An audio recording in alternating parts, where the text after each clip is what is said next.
Hello, listeners. This is Kat, and welcome back to Put Your Hands Up Podfics. This will be the continuation of Complicated Creation. This will be Part 16, Chapter 11, the second half. There was something, Izuku says, head in Tamomono's lap. It still feels horrifically rude to do so. It's one thing when she's a fox and he's a mess and they're in the spirit realm. It's another when she's dressed like an empress and they're in his borrowed room. But she tugged him down and runs her nails through his hair, and it's nice. It's so strange to let a spirit touch him like this, but he's unafraid. It feels a little bit like what his mother would do after bad days at school, when he'd lay on the couch and she'd put his head in her lap and ask him about the last hero fight or who should team up with All Might next and why. She'd make him talk about something, anything, and he'd unwind while she combed through his hair, patient and warm and there. He knows better than to want anything, even now. But this is the first time he's been touched like this since he was 11, and part of him never wants to leave. Yes, Tamomono prods, when he drifts off without continuing. Oh, you lent me your power, he says, thinking back to the boy in the hallway. But we didn't have a contract. I should owe you something. I'm sorry I called on you at all. I should have just used a favor. But I needed something that could stop him without hurting him, and She quiets him by pressing a finger to his lips. And you don't think that I could possibly feel I might owe you a favor or two after all you've done? She taps his nose, making him squint. Or that I might even be willing to lend you my power because I wish to, without incurring a debt? He stares up at her in disbelief. No one does that, he points out reasonably. There are rules. I used to try to do things just to be nice, but everyone got worried and thought I was being sneaky somehow, or was going to double-cross them. Everyone insists on contracts. I am not everyone, Tamomono points out, which, okay, fair, Izuku can agree to that. And I suspect it is more that everyone else does not know you. Give the ones here time to understand you and learn that you will do them no harm, and some may then offer the same to you. Izuku's breath catches in his throat. He could maybe, one day, have an actual quirk. He breathes out. Maybe, he says, heart aching but knowing better than to hope for anything more than this. That'd be nice. He closes his eyes as she strokes his forehead. Can I ask you another question? Of course. Why didn't you show you could be a human until now? Not now, but at Aizawa's home. You stayed a fox all the time before. A human might have been easier for Aizawa too. Because I am not a human. She taps his nose again, and he opens his eyes to find her looking over him with a mischievous smile. I am not human, and you would know that, and you would have wondered why I appeared as human to try to win your trust. Better to be who I am at the start. Better for you to trust me in my true form, before you thought I was trying to charm you like this. Oh, Izuku nods. That makes sense. You're actually the first spirit in Junihitoe that hasn't tried to eat me in some way. I don't know why. They always end up doing that, except for you. Tamomono laughs. In her human form, it sounds brilliant, with a strange bell-like quality to it. He's always wondered about that description, how someone could laugh like a bell, and now he knows. It's a nice sound. The older the spirit, the younger they tend to be, and the more likely they'll view you as a threat, she says, stroking his cheek. Her voice shifts to something more apologetic as she adds, This you know, I suppose, but I hope that what you do here will carry to them so they can learn who you are. They're back to maybe one day spirits won't spit in his face. It's a nice thought, but he really doesn't want to dwell on it, especially not after having a human do the same thing. Time for a change of subject. How long have you known Mizuchi? Oh, thousands of years. The dragon gods used to be so much more active, of course, and I may have fallen into Mizuchi's domain once, when I could not swim. Her impish smile makes her eyes sparkle. Izuku grins in turn. You did not, he counters in half disbelief, half a way to goad her to tell the rest of the story. I did, wearing the finest silks, dragged into the current, saved by the most handsome dragon of the land, or so he would call himself. She covers her mouth with a sleeve to laugh. He and I were friends, of a fashion, but I haven't seen him in years. It's been nice to catch up." Izuku can only imagine. "Is he all right?" Tamomono blinks down at him. "Why?" "Well, with what happened to Eri, that was happening to his connection to her and their power. It probably, well, I don't know what it must have felt like, but it was probably strange at least. Is he all right? I'd offer to help, but I don't think he wants anything to do with me." The dragon had not made another appearance since the first. Tamomono covers Izuku's forehead with her whole hand. "Good kid," she says, fond and soft. "He is well enough.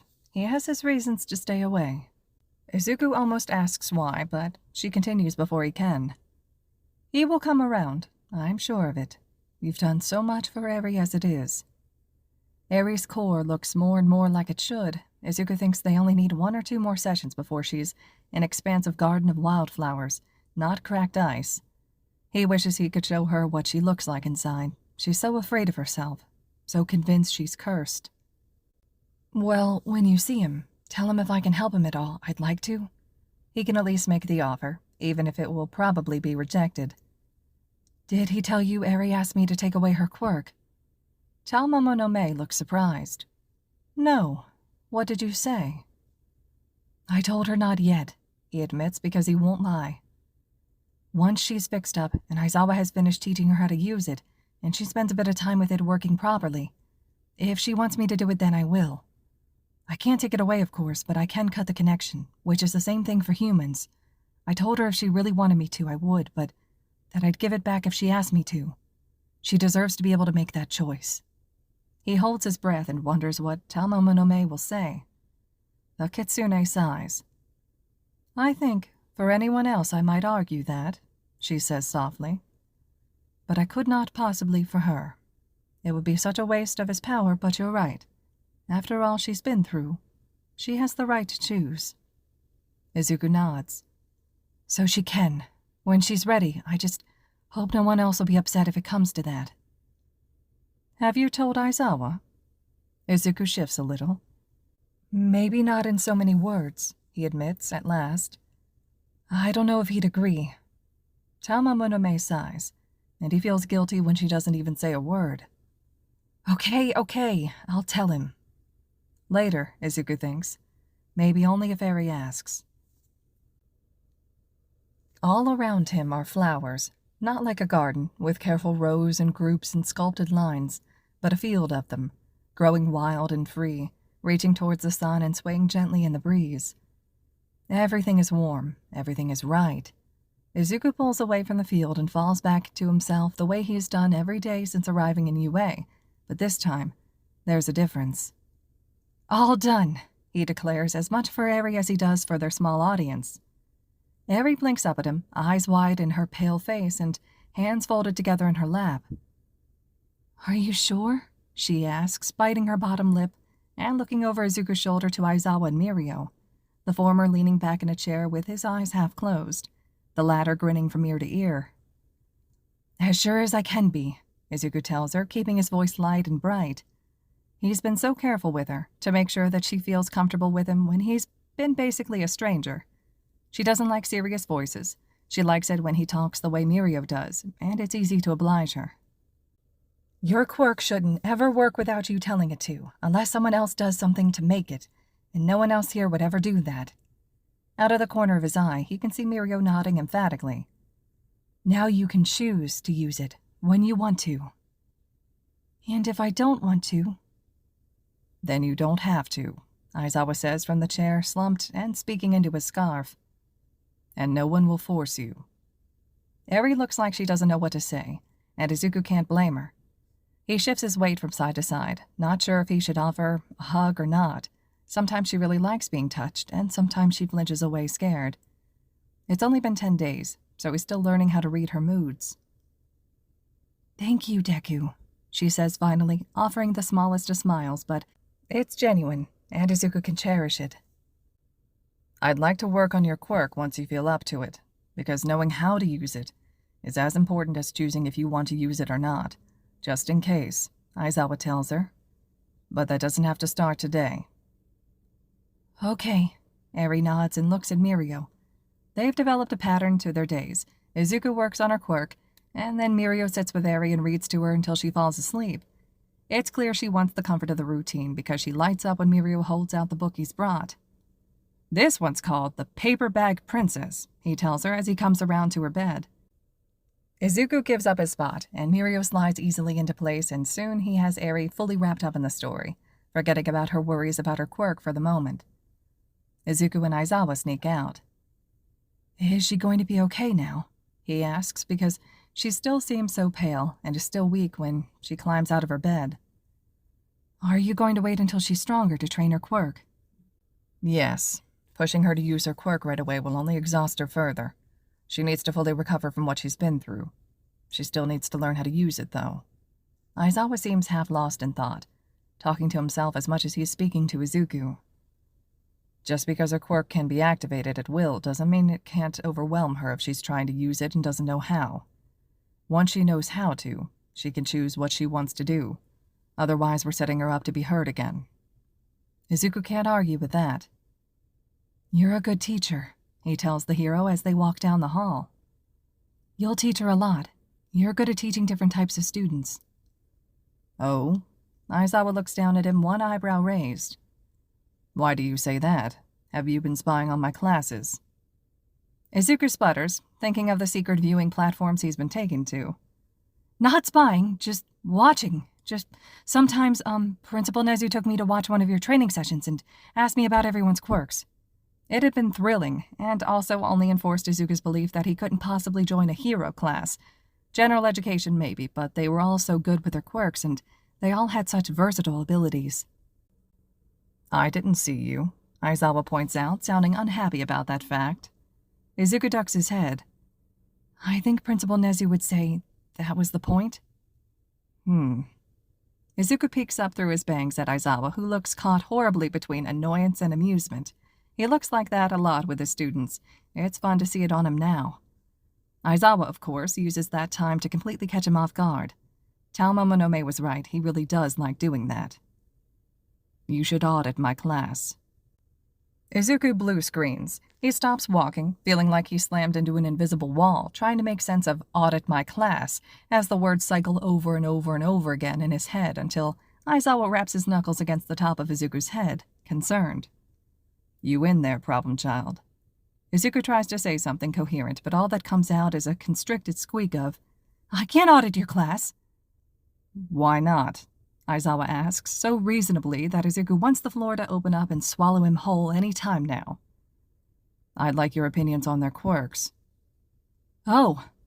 That was okay. Well, maybe not okay, but better. If Aizawa wants his help, Izuku can understand that more than the idea that he ought to sit in on a class everyone else has worked so hard to get into. The tightness in his chest relaxes a little. "I can do that. I mean, if you're sure." "I don't suggest things I'm not sure about. The point should be if you're sure about it. I don't want you worrying about getting attacked by someone's quirk." "I mean, they shouldn't be so obvious about it in a class," Izuku offers, remembering the last time he'd been in school. The spirits who'd bothered him then had found it far more entertaining to make him react in more subtle ways. If they'd all picked him up and thrown him around, a teacher might have at least believed someone was doing something to him, instead of blaming Izuku for being clumsy and disruptive. It had been a pretty shitty time in his life, when he'd wished they'd hurt him more, just to prove it was real. But every time he'd considered maybe breaking his promise and hurting them back, they seemed to sense he was at the end of his rope and would leave him alone. Then he just had to deal with the kids in his class and the way the teachers never bothered to stop them. "Wouldn't I be disruptive?" he asks, not sure how to ask Aizawa if he should be prepared for people to bother him. "Will Bakugo make trouble?" He'd asked Mirio for the other boy's family name, which had been an awkward conversation. Apparently Bakugo was the school's rising hotshot star. Mirio had been surprised Izuku didn't recognize him. Izuku didn't have the energy to explain why. "I'll deal with him, and anyone else," Aizawa says so severely that Izuku has to grin and feel a little more comfortable with it. "If and only if you think it'll be safe for you to do so." "I can ward myself," Izuku promises. "And I'll ask Tamomono if she wouldn't mind keeping me company." "Good." Aizawa seems to catch himself as they're heading down the hall toward the exit. "Where are you going, anyway?"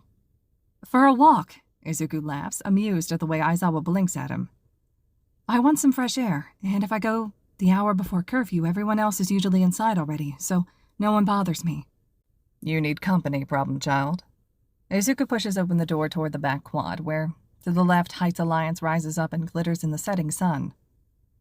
I'm just going to walk around the track, Izuku promises. I'll be back before curfew. You'd better be, Aizawa intones. He seems to hesitate for a moment, like he feels like Izuku needs a guard just to walk around the campus, but Izuku kind of wants the time to think while he walks, so he doesn't let Aizawa have the time to change his mind. He waves and heads off. It's been a hell of a few days, weeks. Izuku can't even really separate out the time in his head. Everything's just such a rush. He's got homework assignments now, from Principal Nezu, of all people, and Ectoplasm has agreed to tutor him on math so he can catch up.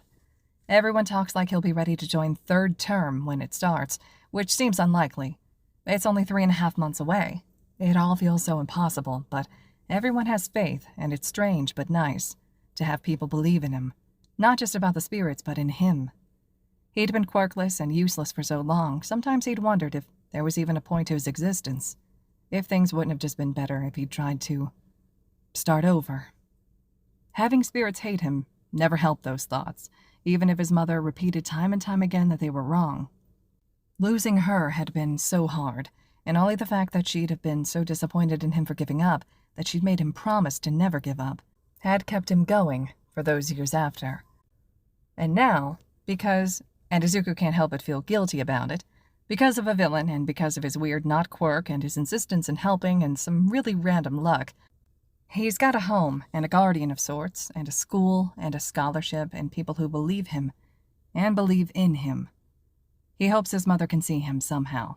He's never met a ghost, and he's glad for that. He doesn't know how he'd handle a real person being dead, instead of a spirit being a real person. They're somehow different in his head. If he ever sees his mother as a ghost or a spirit, well, he never wants to. Simple as that. He just hopes she can see him. He thinks she'd be proud. He walks because he really needs to just think about everything he's been putting off, like the Bakugo kid and how he ought to handle that going forward. Will telling him the truth help, he wonders? And how he feels about Mirio and All Might and their spirit, and how he should really call in on Nosagi and ask how Yuna is doing. Maybe talk with Aizawa about the class idea, and if he's allowed to offer help to the students, and... Mizuchi appears in front of him, and Izuku very nearly walks right into him, the dragon at his full size and sprawled across the running track, coiled and looped around himself and still just giant. Izuku stops and stares up at the dragon's face, notes the way his nostrils are vaguely smoking, and the color shift the sunset gives his pearly white scales. He really just wanted some time alone with his thoughts. That's it. That's why he's maybe less polite than he usually is when he meets piercing blue eyes with his own. Yes? The dragon continues to stare down at him. Izuku waits. In his pocket is a marker and a knife, and he has a few favors he can call in if he has to, if Mizuchi is going to try something, but he's really hoping not. If he gets tossed around here, there's no handy walls to stop him. The dragon continues to say nothing, and Izuku sighs and turns around. He can just walk the other way around the track. All right, then. You repaired our connection. Mizuchi finally speaks. Despite his size and general ability to intimidate, he sounds like he's trying to be quiet. He also sounds, if Izuku had to put a finger on it, confused. Or maybe just conflicted. I said I would, Izuku points out, turning back and glad that there's no one around to hear him. I said I would. I'm pretty sure Tamomono told you I would, and I did. You were putting way too much power into her while her quirk was disconnected. You could have killed her. Humans killed her over and over again.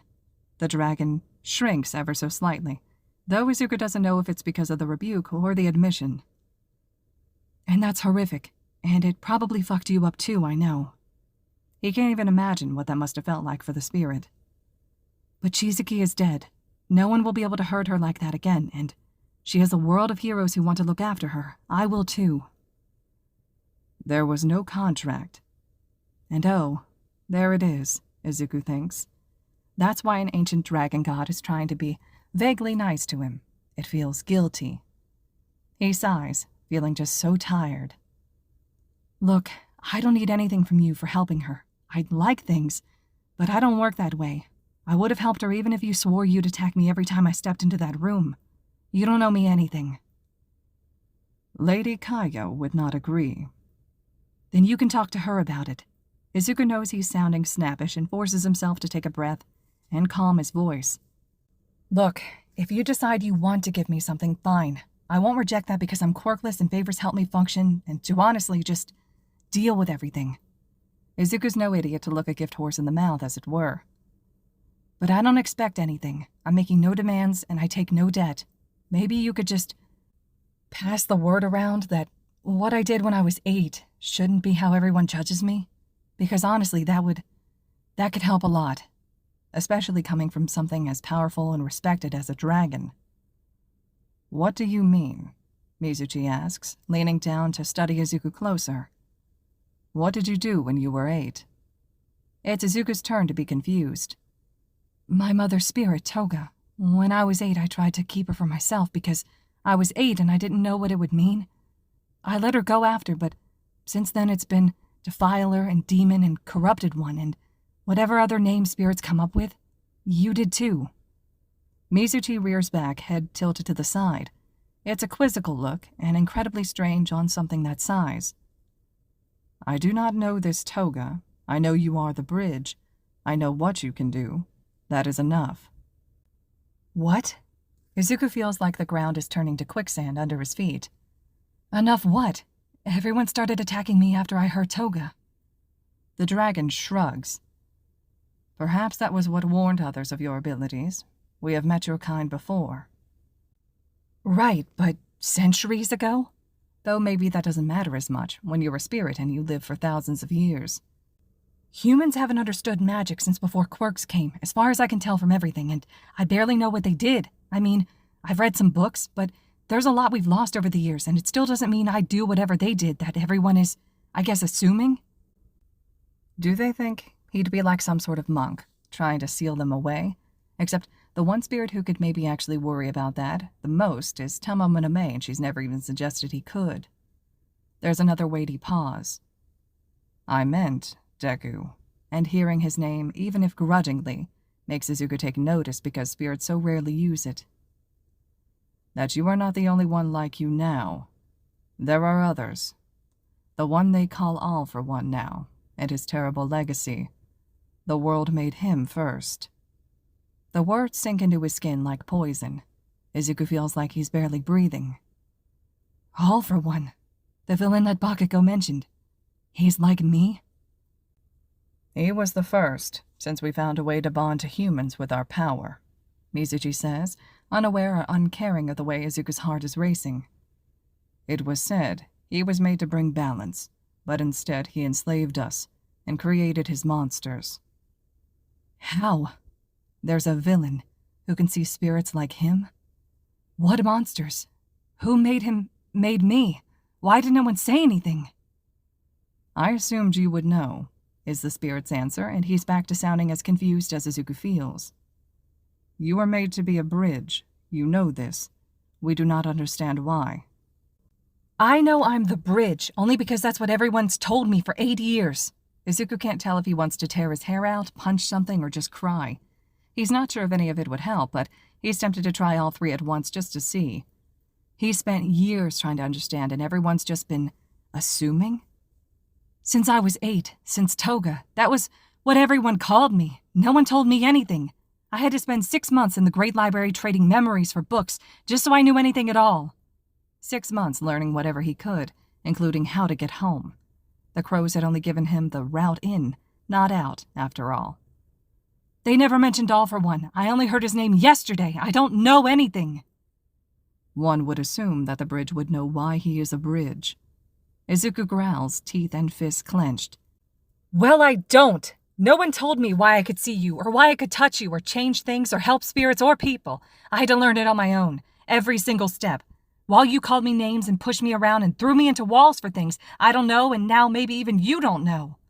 It's so incredibly unfair. He feels sick. Why did no one ever say anything? Did they all just assume he knew what was going on?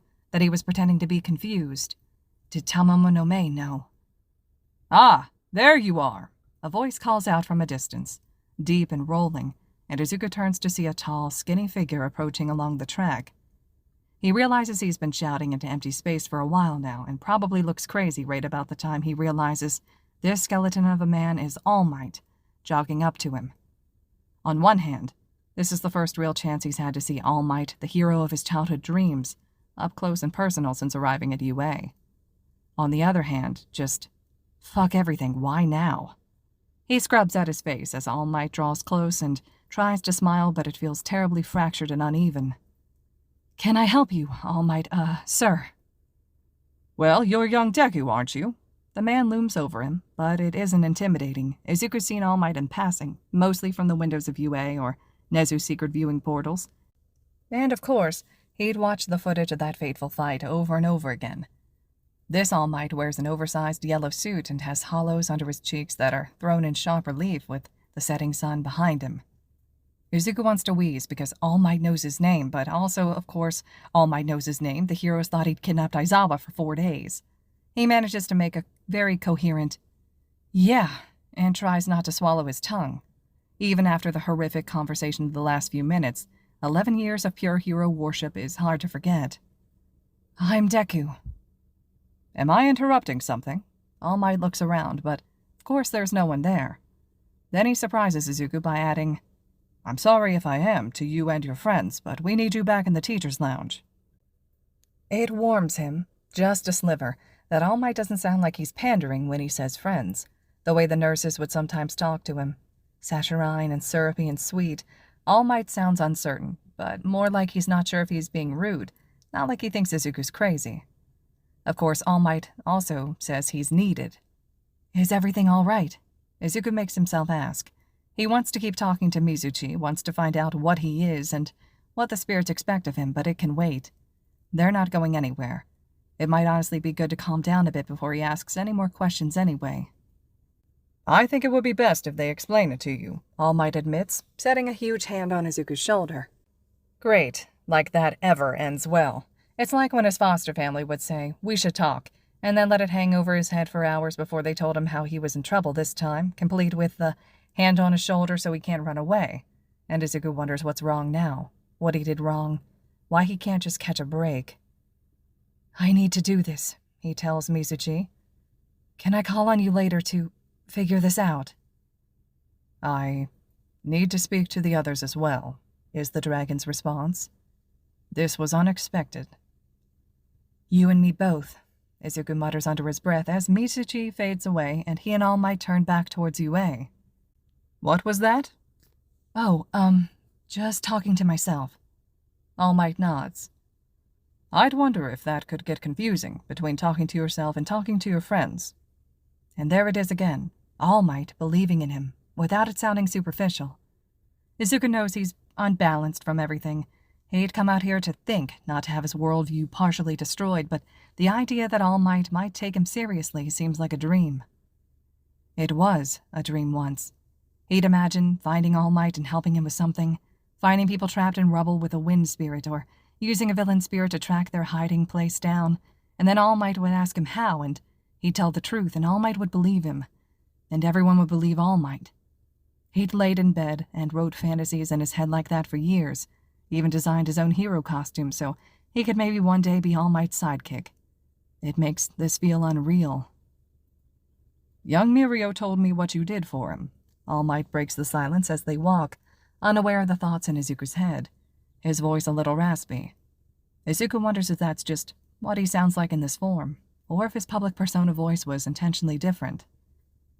"And Aizawa has explained to us how your quirk works." "It's not a quirk," Izuku wants to point out, but he's too tired to argue about it right now.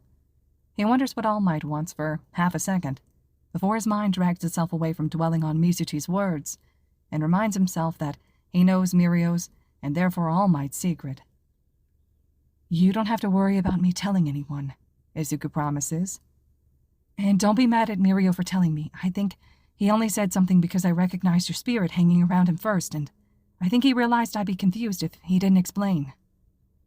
"I'm glad you understand how important keeping our secret is."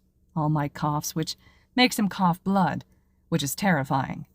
Izuku remembers what his spirit had told him before, how badly All Might had been hurt. He wipes at his face with a bloody handkerchief and continues without skipping a beat. I was curious about what he told me about my, well, I suppose his, spirit. Of course, All Might wants to know what he knows, Izuku thinks. Otherwise, he could say the wrong thing and reveal more, maybe, than he wants to, assuming there's more secrets, and there probably is. I know your quirk was passed down from someone else to you and given to him, and it didn't get rid of his quirk, but it did, fuse with his spirit. So they're one now, and they call themselves One for All, and that's what you call the quirk, and you don't want anyone to know because you'd have everyone trying to get you, or now Mirio, to give it to them. He digs his nails into his palms hard enough to hurt, which makes thinking easier. I know you don't have any reason to believe me, but I won't tell anyone. All Might stops to turn to him, still towering over him. The sunset casts their shadows in long relief. Young Deku, Aizawa tells me you can be trusted, and I've learned to trust his judgment. Mirio has told me he trusts you, and if I cannot trust my successor, I've chosen badly.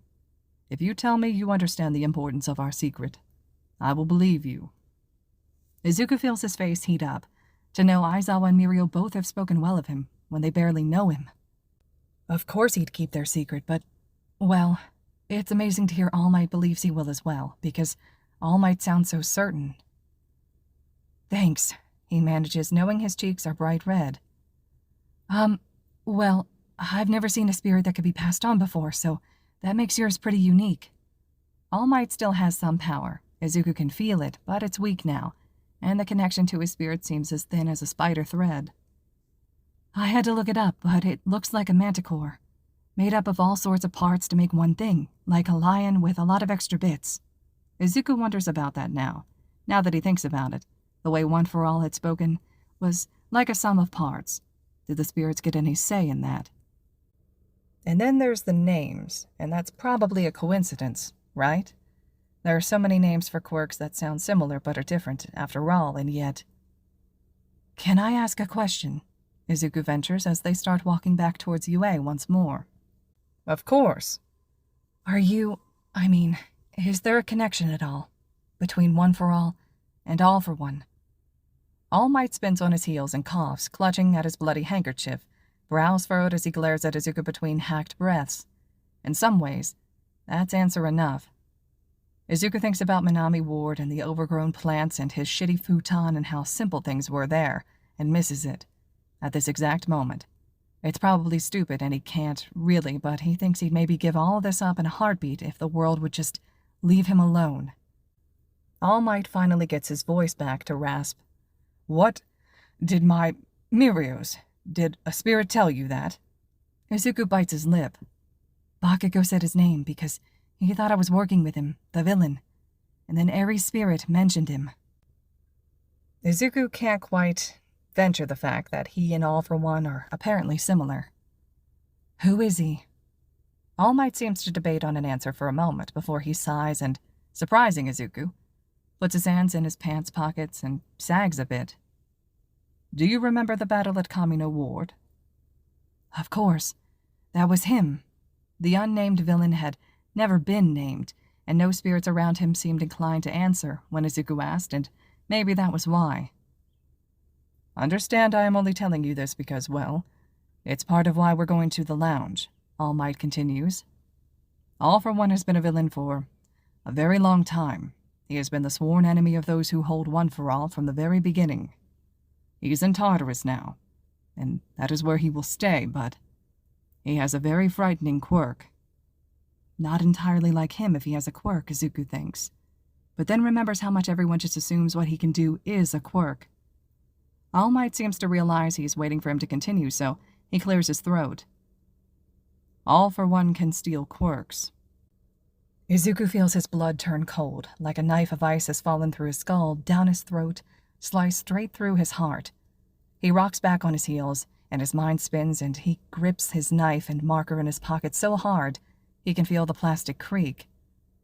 Steal quirks, he manages, voice thin. All Might just nods, unaware of his internal crisis. Indeed, and since you were able to assist with young Eri and Mirio, There's some talk you might be able to help another pro-hero. Izuku fills in the blanks. Who had their quirk stolen? The frown on All Might's face is deep, the shadows echoing his former self's features. Indeed. Okay, Izuku says, staring at the doors of UA as they grow larger and larger, as they resume their approach. Okay, because that's all he can think of to say. Defiler, corrupter. How many spirits has All for One hurt? No wonder they think he's a villain. No wonder they hate him. Is All for One, whoever he is, will that be who he becomes if he stops keeping his promises? All Might leaves him to his thoughts as they head inside, up the 2 flights of stairs and down the hall towards the teacher's lounge. The school is dark now, the sun fully set, the lights in the hallway set to half power to conserve energy when no one's supposed to still be here. They're still down the hall when they hear Aizawa's voice raised to Carrie. And I said absolutely not. All Might winces and Izuku looks at him, but he shakes his head and just gestures to the door.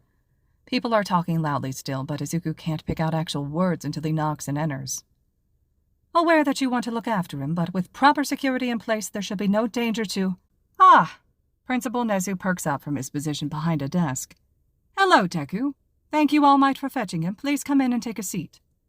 Izuku swallows around the lump in his throat and sits down on an unoccupied chair. The room feels wrong, thick with tension. There are spirits everywhere, and they're all staring at him. Nezu's burning mandala doesn't even have eyes, and he can feel its gaze. Kayama's Gorgon is sitting on the table next to the hero, snakes raised, and Yamada's Kappa, who has refused to give Izuku any name to call him, is hanging from the ceiling with his clawed feet. Tamomono is behind Aizawa, and mirroring his clear anger and frustration, her tails are spread and her position is aggressive while Aizawa leans on the table in front of him with both arms, hair falling forward onto his shoulders. The one person he doesn't recognize is a tall and broad-shouldered man with a large wildcat behind him in a pose just as aggressive as Tamomono's. Izuku's about to ask what's going on when Aizawa's voice, sharp and angry, cuts through everything. This is unethical and dangerous. We have no idea what danger we'd be putting Deku in. Which is why we would mitigate it as much as possible, Nezu says. I have seen the proposal Chatora and the police have made, and it ignores the part where Deku's power is magic, Aizawa snaps. It ignores the part that we can't predict what All for One might be able to do to him if this process brings them together in any way. And that is why young Deku is here. Nezu turns his black eyes to Izuku, and Izuku meets them evenly. There is a hero who had her quirk stolen by the villain known as All for One, and we would like to see if your abilities would allow you to restore hers, at a safe distance, of course. Izuku looks around the room, feeling lost and a bit overwhelmed by the miasma of anger and uncertainty. His gaze falls on the stranger, and he wonders how he's related to all this, then feels sick when the man bows in half in front of him, ridiculously low, hands clamped to his sides. Please help Tomoko, he barks out, voice low and rasping and pleading, begging. Help us, help us, help us, help us, they always demand, when they come to him. Tomoko, Izuku has to ask, because it feels like everyone here knows what's going on and keeps forgetting that he doesn't really. Ragdoll, the man straightens up. I'm Yawara Chotora, tiger from the Wild Wild Pussycats. Ragdoll's quirk was stolen, and I've heard what you can do. Can you help her, please? For fuck's sake, he's a child. Aizawa's hands slam on the desk. He hasn't had a day to himself yet since he got here. This can wait until we have some idea of the process. The best way to understand his process is to study it, Nezu counters. But it is up for Deku to decide. The principal turns to him once more, nose twitching.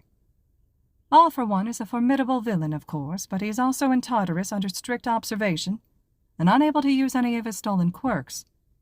We would like you to examine Miss Tomoko, Deku, not engage with a villain. There are a few quirk specialists who would like to see how your abilities work, and by studying that, whether or not you can help Miss Tomoko. It may allow us to better understand how your abilities work and how we might be able to examine All for One safely later. So now even the heroes think he's like All for One. Izuku has to swallow around another lump in his throat after that thought. And I keep telling them you need to rest and... Would you really keep her quirk from her? Chatora demands, flexing his shoulders and arms so that they can stretch out in his suit. For a few more weeks, absolutely, Aizawa snaps back. She's a grown woman and a pro-hero. She's waited for answers this long. She can wait. Izuku sees the anguish in Chatora's eyes. Ragdoll, he knows her, from his hero-worshipping days. She's a rescue specialist, along with the rest of the Wild Pussycats. Someone who did the work that needed doing because it was important, not to be famous. Please. That comes from Chatora's spirit, and if Chatora's eyes are anguished, the spirit's voice sounds like it's being flayed alive. Please save her. They always need him when it comes to dealing with other humans. It's what he was made to do, or at least, it's what he thought he was made to do. Now he doesn't know. He'd wished for years that he could meet anyone like him, and now... I'll do it. Izuku stands up, stares into Chatora's eyes, and then looks past him to his spirit and nods. He ignores the glare at his back from Aizawa and the soft, "Kit, no," from Tamomono. If I can help her, I will. He's not a villain. And if this is what he has to do to see what he might become, there are far worse prices he has paid. All right, listeners, this concludes Chapter 11 of Complicated Creation. Chapter 12 will be up next. Hope you all are still enjoying this fic. I'm eager to hear your thoughts and reactions as always. Thank you all so much for listening.